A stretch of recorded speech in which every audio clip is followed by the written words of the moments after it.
Some strong recent data points for pro sports. Good ratings for the NBA to start its new media rights deal, and the NFL with its best regular season viewership since 1989. That's why streaming services and TV networks continue to bid up rights fees, and franchise valuations keep skyrocketing. Our next guest hopes to capitalize on that interest and momentum. Joining me now is Chris Morangi.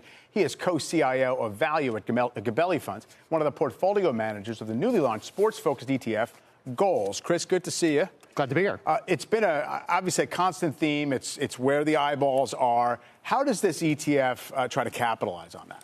Well, it's about live entertainment and sports. Okay. It's been a theme we've been playing for a long time. Why do the ultra-wealthy buy sports teams? It turns out that they are excellent storers of value. If you look over the last dozen or so years, aggregate the value of all the teams in the U.S., the big four leagues, actually compounded about 15% a year, which is better than the S&P.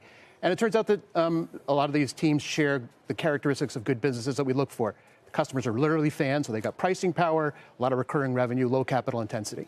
Now, only, I guess, a relative handful of franchises, individual franchises, are tradable, right? So you have the Atlanta Braves, Manchester United, some other soccer clubs, correct? Well, you've got, of course, the Knicks and the Rangers. We'll forget about the Rangers for now. MSG. And Formula One.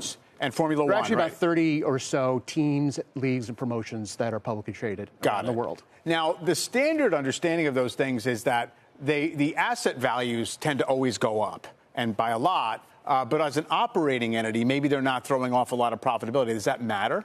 Well, actually, the Braves, MSG, Formula One, others are actually cash flow positive.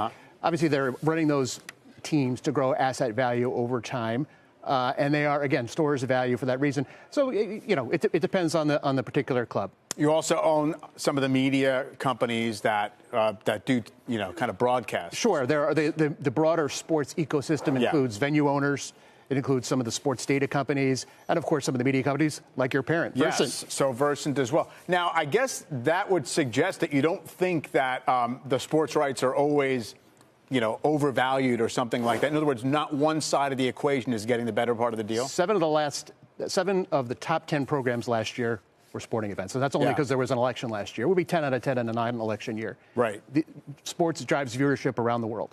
Now, you don't have explicit plays on sports gambling in here. Is that correct? Right. I mean, just a reminder, this is an actively managed ETF. Yeah. We're not just blindly buying a basket. We're still actively shaping it.